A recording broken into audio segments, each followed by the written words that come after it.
Le doy la bienvenida. Hoy es 19 de agosto, lunes de la 20ª semana del tiempo ordinario. Suplicamos la intercesión hoy en la memoria libre de San Juan Eudes, presbítero. San Juan Eudes nació el 14 de noviembre de 1601 en la pequeña aldea de Ry, en Normandía, Francia. Fue el mayor de 7 hijos en una familia campesina devota, y sus padres Isaac Eudes y Marta Corbin lo criaron con un profundo sentido de piedad y fervor religioso. Desde una edad temprana, Juan mostró una inclinación hacia la vida espiritual y su devoción lo llevó a ingresar en el colegio de los jesuitas de Caen a la edad de 14 años. En 1623, cuando tenía 22 años, Juan Eudes se unió a la congregación del Oratorio, fundada por el cardenal Pierre de Béthil. Fue ordenado sacerdote en 1625 y a partir de entonces se dedicó a la predicación y a las misiones parroquiales en diversas regiones de Francia. Fue un tiempo en que Francia se enfrentaba a graves crisis espirituales y sociales, y San Juan Eudes se distinguió por su celo apostólico y su capacidad para atraer a la gente hacia una vida más profunda en Cristo. San Juan Eudes es conocido principalmente por haber fundado 2 importantes congregaciones religiosas: la Congregación de Jesús y María, también conocida como los Eudistas, en 1643, y la Orden de Nuestra Señora de la Caridad del Refugio en 1641. La primera congregación se dedicó a la formación de sacerdotes y a la predicación de misiones, mientras que la segunda fue creada para rescatar y asistir a las mujeres marginadas y en situación de prostitución. San Juan Eudes fue un gran promotor de la devoción a los sagrados corazones de Jesús y María. Fue uno de los primeros en celebrar una fiesta litúrgica en honor al Sagrado Corazón de Jesús, mucho antes de que esta devoción se popularizara en la Iglesia Universal. A través de su trabajo, San Juan Eudes buscó renovar el clero y revitalizar la fe en el pueblo de Dios. San Juan Eudes es el santo patrón de los sacerdotes diocesanos y de la Congregación de Jesús y María, Padres Eudistas. Su influencia se extiende a varios países y su espiritualidad ha dejado una huella indeleble en la Iglesia. Uno de los milagros atribuidos a San Juan Eudes ocurrió en Normandía, donde una joven mujer que sufría de una enfermedad incurable y estaba desahuciada por los médicos fue curada tras la intercesión de San Juan Eudes. Esta curación, junto con otros milagros y su reputación de santidad, fue investigada durante el proceso de canonización. San Juan Eudes fue beatificado el 25 de abril de 1909 por el Papa Pío X y canonizado el 31 de mayo de 1925 por el Papa Pío XI. Su fiesta se celebra el 19 de agosto y es recordado como un ejemplo de piedad, dedicación pastoral y amor profundo por los corazones de Jesús y María. A esta congregación perteneció el padre Rafael García Herreros Hunda, fundador del Minuto de Dios, y los sacerdotes Diego Jaramillo Cuartas y Alberto José Linero Gómez, populares en la televisión colombiana. Por eso, hoy 19 de agosto, pidamos a San Juan Eudes para que nos ayude a vivir con un corazón apostólico, lleno de amor por Cristo y su Iglesia, que interceda por nosotros para que, a ejemplo suyo, seamos testigos valientes de la fe y servidores fieles en nuestras comunidades, llevando la misericordia de Dios a todos los que nos rodean. Amén. Le invito a que disponga su oído la mente, también el corazón para proclamar el Evangelio propuesto para la liturgia de este día. Le proclamo la buena noticia de nuestro Señor Jesucristo según San Mateo, capítulo 19, versículos desde el 16 hasta el 22. En aquel tiempo se acercó uno a Jesús y le preguntó: Maestro, ¿qué tengo que hacer de bueno para obtener la vida eterna? Jesús le contestó: ¿Por qué me preguntas qué es bueno? Uno solo es bueno. Mira, si quieres entrar en la vida, guarda los mandamientos. Él le preguntó: ¿Cuáles? Jesús le contestó: No matarás, no cometerás adulterio, no robarás, no darás falso testimonio, honra a tu padre y a tu madre, y ama a tu prójimo como a ti mismo. El joven le dijo: Todo esto lo he cumplido, ¿qué me falta?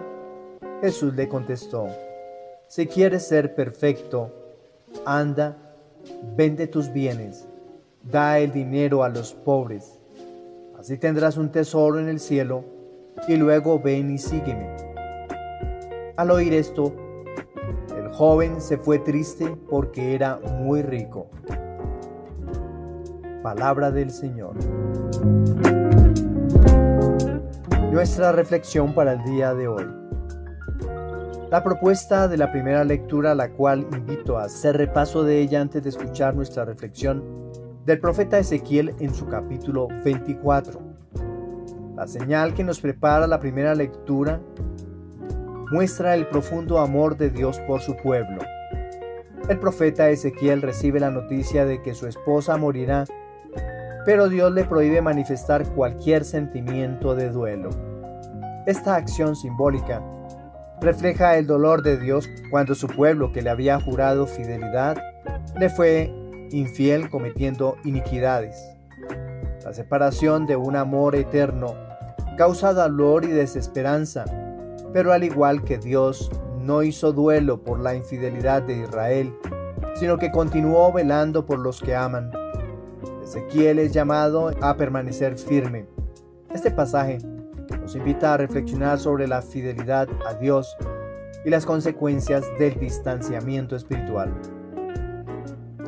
Profundicemos en el profeta.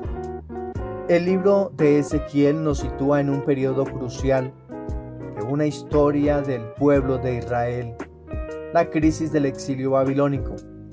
Ezequiel fue un profeta que vivió en el siglo VI a.C., durante el tiempo en que Jerusalén fue sitiada y finalmente destruida por los babilonios en el año 586 a.C. Ezequiel, hijo de Buzi, era un sacerdote exiliado que fue llevado a Babilonia en una de las primeras deportaciones junto con otros líderes judíos en el año 597 a.C. Desde este lugar del exilio, Dios llamó a Ezequiel para ser su portavoz, transmitiendo mensajes de juicio, esperanza y restauración. El texto que hemos proclamado hoy se puede muy bien titular Un llamado profético al silencio y a la fidelidad. En el capítulo 24, donde se ubica nuestro pasaje, Ezequiel ha estado profetizando sobre la inminente caída de Jerusalén. Es un momento de profundo dolor y desesperanza para el pueblo, ya que la ciudad santa, el templo y la identidad misma de Israel como pueblo de Dios están en peligro. En Ezequiel capítulo 24, versículos del 15 al 24, encontramos uno de los pasajes más desgarradores y simbólicos del libro. Dios le comunica a Ezequiel que su esposa, el deleite de sus ojos, morirá repentinamente y le da instrucciones de no hacer duelo por ella. Esto es un acto simbólico que Ezequiel debe realizar como señal para el pueblo de Israel. El versículo 16 dice: Hijo de hombre, he aquí que te voy a arrebatar de golpe el deleite de tus ojos. No harás duelo, no llorarás, no derramarás lágrimas. La prohibición del duelo tradicional, llorar, cubrirse de polvo, rasgar las vestiduras, es impactante porque en la cultura judía el duelo era una expresión fundamental de humanidad y fe. Este acto simbólico refleja el juicio inminente que Dios está por ejecutar sobre Jerusalén. Así como Ezequiel no puede mostrar su dolor abiertamente, el pueblo tampoco podrá hacer duelo por la pérdida de su ciudad y su templo, porque estarán en un estado de shock y desesperación. El pasaje que hoy hemos leído está cargado de simbolismo. La esposa de Ezequiel representa a Jerusalén, el deleite de Dios, la ciudad santa que había sido infiel. La muerte de la esposa, sin embargo, es una señal de la muerte espiritual del pueblo y la inminente destrucción de su ciudad.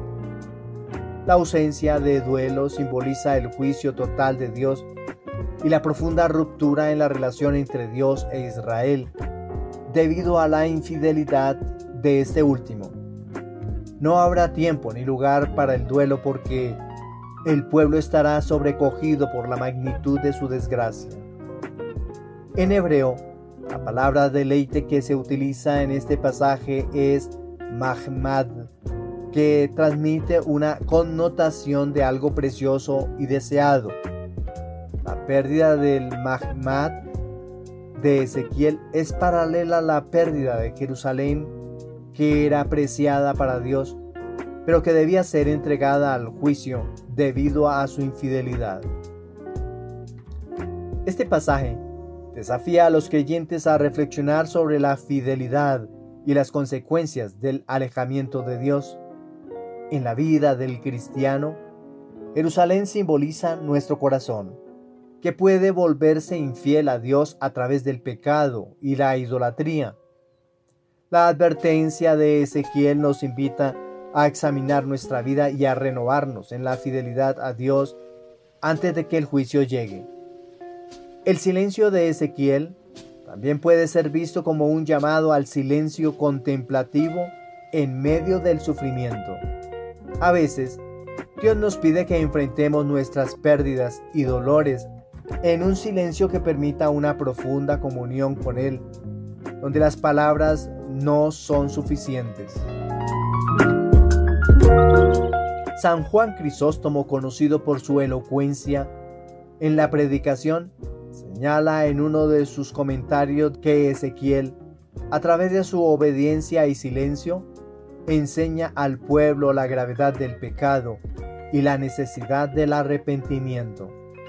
Para Crisóstomo, el verdadero dolor no es el que se expresa eternamente, sino el que lleva a un cambio profundo del corazón. ¿Qué podemos concluir del texto proclamado en el día de hoy? El mensaje de Ezequiel en su capítulo 24, versículos del 15 al 24, sigue siendo relevante hoy. Vivimos en tiempos en que las Jerusalén de nuestras vidas pueden estar en peligro de destrucción. Nuestras familias, comunidades e incluso nuestra fe. Este pasaje nos recuerda que la infidelidad a Dios tiene consecuencias, pero también que en el silencio y la obediencia podemos encontrar una forma de redención. Por eso, hoy 19 de agosto, pidamos a San Juan Eudes y a todos los santos que intercedan por nosotros para que tengamos la gracia de ser fieles a Dios en todas las circunstancias, para que podamos enfrentar nuestras pruebas con fe y para que a través de nuestro silencio y obediencia encontremos la paz que solo Él puede dar. Amén. Ante esta propuesta que nos hace nuestro Padre Dios por medio del profeta, vamos a responderle con el Salmo, que es una extracción del libro del Deuteronomio en su capítulo 32. Y unimos nuestro corazón y pensamiento al sentimiento del autor sagrado, con esta frase antífona: despreciaste al Dios que te engendró. El salmo de este día es un cántico que nos recuerda cómo el Señor se sintió abandonado por su pueblo Israel debido a su infidelidad. Como respuesta, Dios permitió que Israel conociera una nación más presumida que lo humillaría para que el pueblo sintiera el dolor que él mismo experimentó en esos momentos de abandono. Este salmo nos invita a reflexionar sobre el dolor que nuestra ingratitud y falta de fe causan en Dios. Cuando enfrentemos sufrimientos, deberíamos recordar cuánto dolor hemos causado al Señor y ser movidos a la conversión y al amor hacia Él. El temor del Señor consiste en ser conscientes de nuestra responsabilidad en mantener una relación fiel y amorosa con Dios. Profundicemos en el Salmo. Este Salmo, que podemos titular El olvido del Dios que engendró, un lamento por la infidelidad de Israel, es un cántico del capítulo 32 del Deuteronomio, conocido también como el Cántico de Moisés. Es un poema lírico que expresa la profunda desilusión de Dios ante la infidelidad de su pueblo. Este salmo se entona en un contexto de advertencia y juicio como un llamado a la reflexión y al arrepentimiento. Profundicemos en sus versículos. Versículo 18. Despreciaste al Dios que te engendró, olvidaste al Dios que te dio a luz. Este versículo señala un acto de ingratitud profunda. El pueblo de Israel ha olvidado a su creador y sustentador. La palabra hebrea usada aquí para engendrar es yalad, que enfatiza la paternidad divina y la responsabilidad paternal de Dios hacia su pueblo. La infidelidad de Israel es presentada como un olvido deliberado y un desprecio hacia aquel que les dio vida y sustento. Versículo 19. Lo vio el Señor y encolerizó, irritado por sus hijos y sus hijas. Aquí vemos la respuesta emocional de Dios a la traición de su pueblo. Dios, quien es descrito en términos antropomórficos, experimenta la ira como resultado del rechazo de sus hijos. Este versículo destaca la relación filial entre Dios e Israel, mostrando cómo el pecado no solo es una transgresión de la ley, sino también una ruptura en la relación amorosa entre Dios y su pueblo. Versículo 20. Dijo: esconderé de ellos mi rostro, veré en qué paran, porque son una generación perversa, hijos en quienes no hay lealtad. Dios, en su enojo, decide ocultar su rostro, una metáfora poderosa en el Antiguo Testamento que indica la retirada de su favor y protección. La palabra hebrea para rostro es panim, que en este contexto representa la presencia activa de Dios en la vida de Israel. Al ocultar su rostro, Dios deja que Israel experimente las consecuencias de su infidelidad. Versículo 21. Ellos me provocaron con un no Dios, me irritaron con sus ídolos vacíos. Yo los provocaré con mi no pueblo, los irritaré con una nación insensata. Este versículo revela la reciprocidad del juicio divino. Así como Israel provocó a Dios adorando ídolos, Dios les provocará permitiendo que sean humillados por una nación extranjera un no pueblo. Este juicio es justo y sirve como una lección para que Israel comprenda la gravedad de su pecado. El cántico de Moisés en el Deuteronomio del capítulo 32 fue escrito en el contexto de las advertencias finales de Moisés al pueblo de Israel antes de su entrada a la tierra prometida. Es un testimonio poético de la historia de la relación de Dios con Israel, marcando las infidelidades del pueblo y las consecuencias que se avecinan si continúan en su rebeldía. Moisés, sabiendo que no entraría en la tierra prometida, usa este cántico para recordarle al pueblo su historia y su compromiso con Dios. La motivación detrás de este salmo es doble: advertir sobre las consecuencias de la infidelidad y a su vez ofrecer un llamado a la reflexión y al arrepentimiento. San Agustín, en su comentario sobre los Salmos, refleja sobre la idea de la ocultación del rostro de Dios, interpretándola como la retirada de la gracia de Dios cuando el alma se entrega al pecado. San Agustín enfatiza que este acto de Dios no es un abandono definitivo, sino una llamada a la conversión. Según Agustín, cuando Dios esconde su rostro, lo hace para que el alma anhele y busque con mayor fervor su presencia. San Jerónimo, en su traducción y comentario de la Vulgata, destaca la reciprocidad del juicio en el versículo 21. Él subraya cómo Dios, en su justicia, responde a la idolatría de Israel permitiendo que una nación extranjera los oprima. Jerónimo interpreta esto como un recordatorio de que la fidelidad a Dios es esencial para la protección y bendición de su pueblo. ¿Qué podemos concluir del cántico de Moisés en el libro del Deuteronomio capítulo 32? Que es el salmo que hoy hemos proclamado. Este es un poderoso recordatorio de la importancia de la fidelidad a Dios. Nos invita a reflexionar sobre las veces que hemos despreciado al Dios que nos engendró y a retornar a Él con un corazón sincero. Este salmo no solo advierte sobre las consecuencias del pecado, sino que también nos ofrece una visión de la justicia y misericordia divina.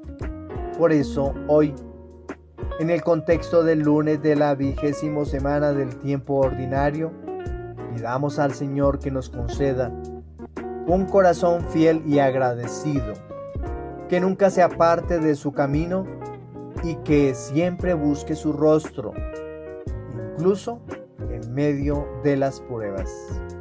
Amén. La propuesta del Evangelio. El Evangelio para este día es de San Mateo en su capítulo 19.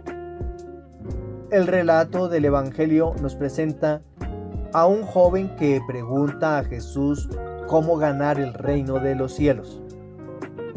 Jesús le responde que debe guardar los mandamientos, especialmente aquellos que se relacionan con la buena relación con el prójimo. Además, Jesús le invita a vender sus bienes y seguirlo para tener un tesoro en el cielo. Este pasaje subraya que nuestra meta debe estar en ganar el cielo, no en acumular riquezas materiales. La verdadera riqueza está en compartir con los necesitados y en construir un mundo más justo y digno para todos. Jesús nos llama a desapegarnos de lo material y a enfocarnos en seguirlo, poniendo nuestra mirada en Él para ser verdaderos discípulos, comprometidos con la obra evangelizadora y la salvación de todos. Esta semana, el Evangelio nos desafía a vivir nuestra fe activamente, cumpliendo la ley del amor y trabajando por la dignidad de nuestros semejantes, mientras caminamos hacia la salvación que Dios nos ofrece. Profundicemos en el Evangelio.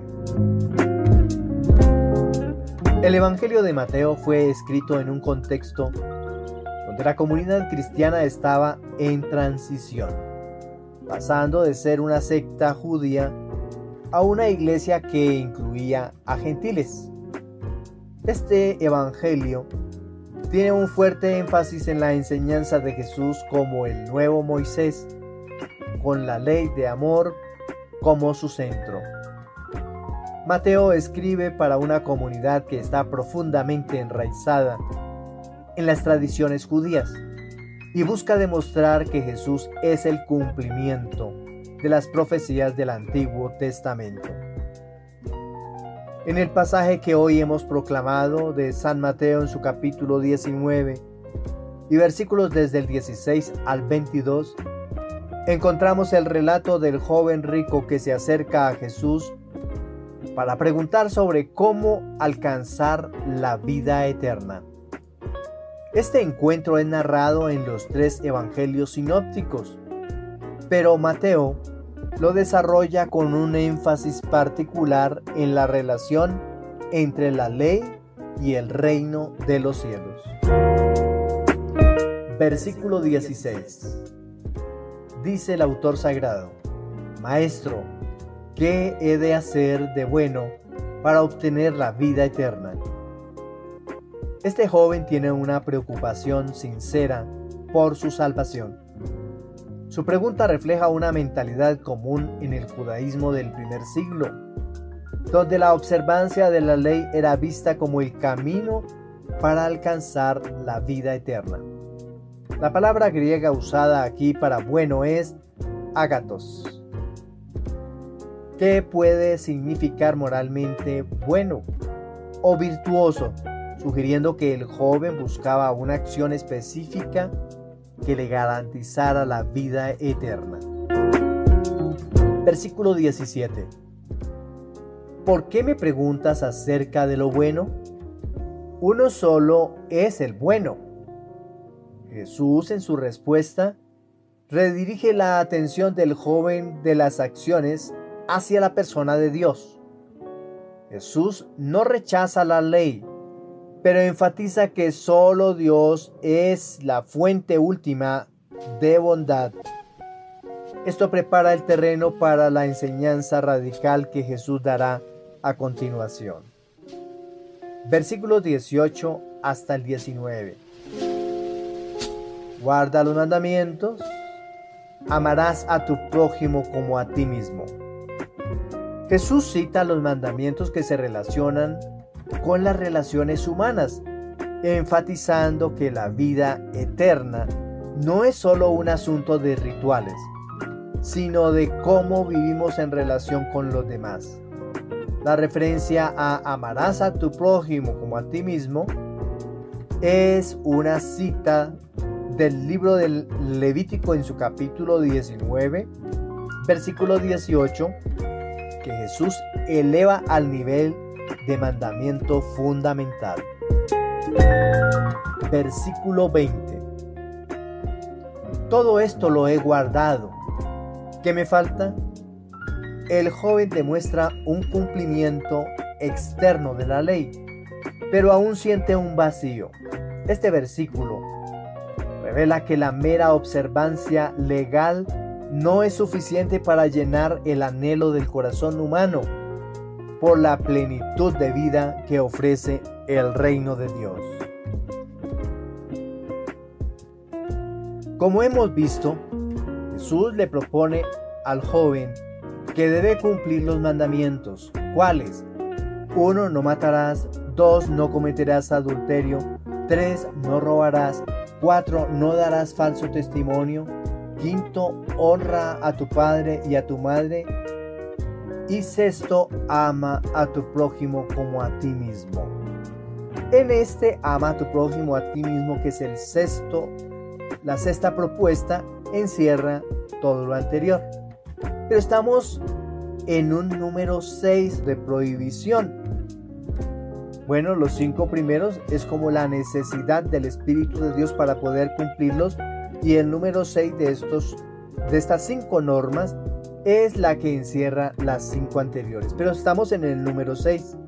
Nos falta una para complementar la exigencia de Jesús, para que haya perfección y para que haya presencia en el reino de los cielos. ¿Cuál será entonces el número 7? Porque el joven le respondió: todo esto lo he cumplido. ¿Qué me falta? Por supuesto que tenemos el número 6, número imperfecto. ¿Qué le hace falta al joven para tener la perfección y poder entrar al reino? Le dice Jesús: si quieres ser perfecto, anda, vende tus bienes, da el dinero a los pobres, así tendrás un tesoro en el cielo.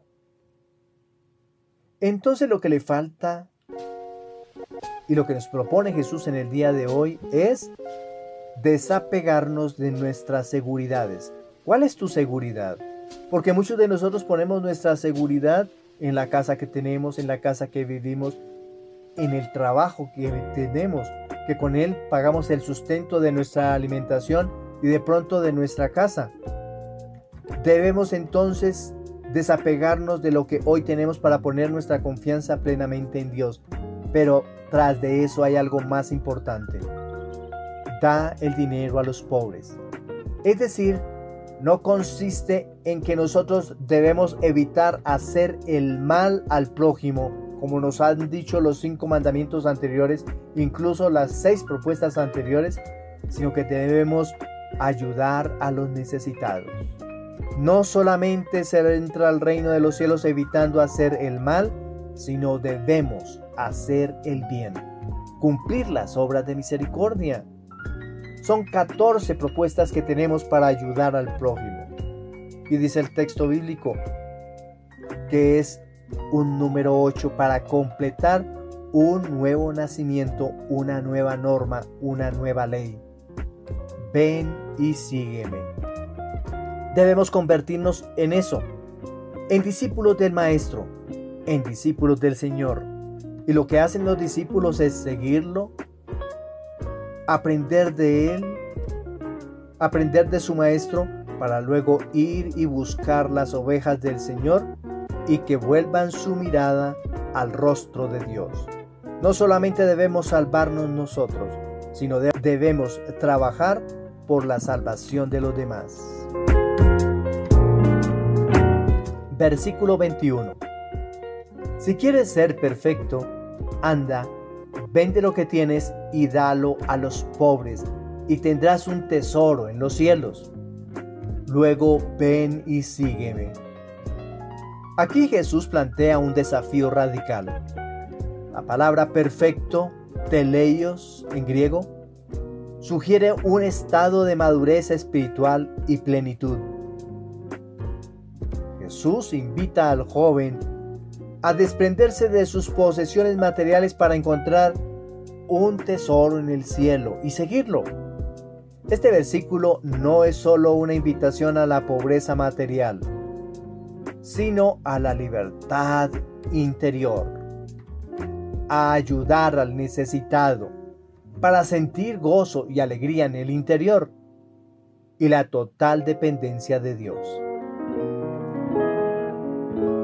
Versículo 22. Pero al oír estas palabras, el joven se marchó entristecido porque poseía muchos bienes. El joven no puede aceptar el reto. Acordémonos de que el ejemplo aquí es un joven judío. Un joven judío su seguridad la tiene puesta en sus propiedades, en su riqueza.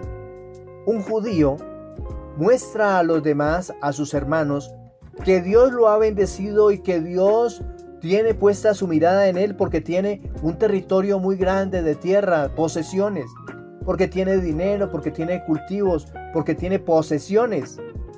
Ahí el judío muestra que Dios lo tiene a él como predilecto.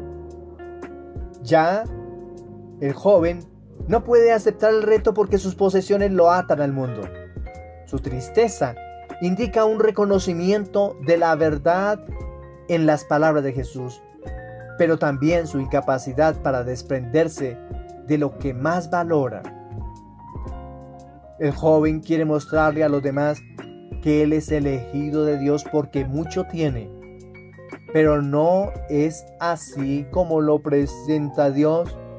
Dios lo presenta como un hombre que cumple la norma, que obedece la norma por amor, pero que también piensa en su hermano. Ojo, no es solamente su hermano judío.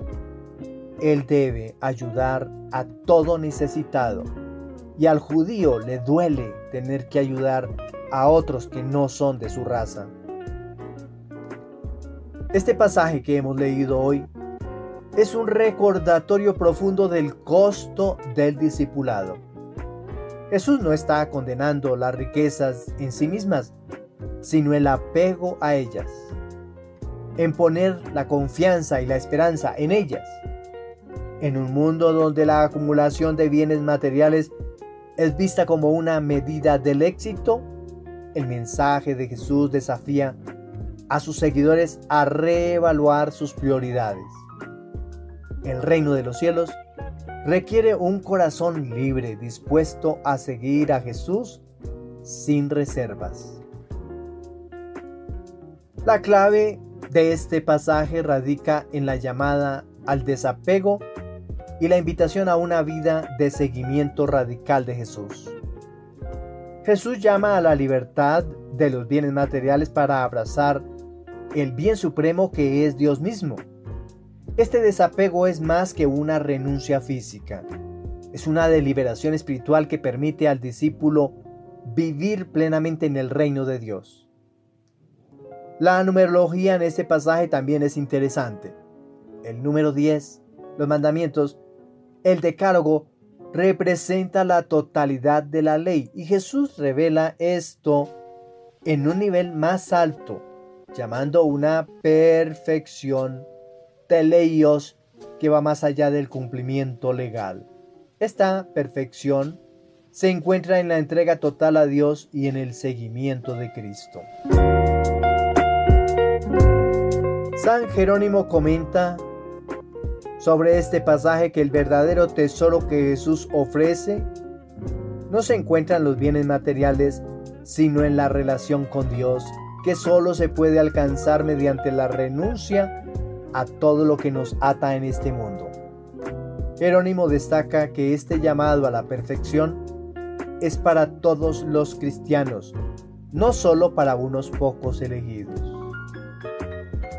En nuestro tiempo, donde la sociedad impulsa la acumulación de bienes y la satisfacción personal, las palabras de Jesús nos desafían a reconsiderar nuestras prioridades. ¿Estamos dispuestos a renunciar a lo que el mundo valora para seguir a Cristo? Este es el desafío del joven rico y también el nuestro. Por eso, hoy, en este lunes de la 20ª semana del tiempo ordinario, pidamos al Señor que nos dé la gracia de desprendernos de nuestras riquezas materiales y espirituales y que nos permita seguirlo con un corazón libre y generoso para que podamos encontrar el verdadero tesoro que es el reino de los cielos. Amén. Esta reflexión que hemos hecho en el día de hoy, de la lectura del día, nos invitan a reflexionar sobre la fidelidad, el amor y el seguimiento de Jesús como camino hacia la vida eterna. Para todos un feliz día. Que el Señor nos siga colmando de su alegría como también de su bendición. Y un feliz día para todo eudista a quien le llegue esta reflexión. Felicidades en su día, que San Juan Eudes, en su intercesión, Dios esté bendiciendo su ministerio, su servicio, su espiritualidad y su afecto a tu santo patrono, San Juan Eudes. Bendiciones.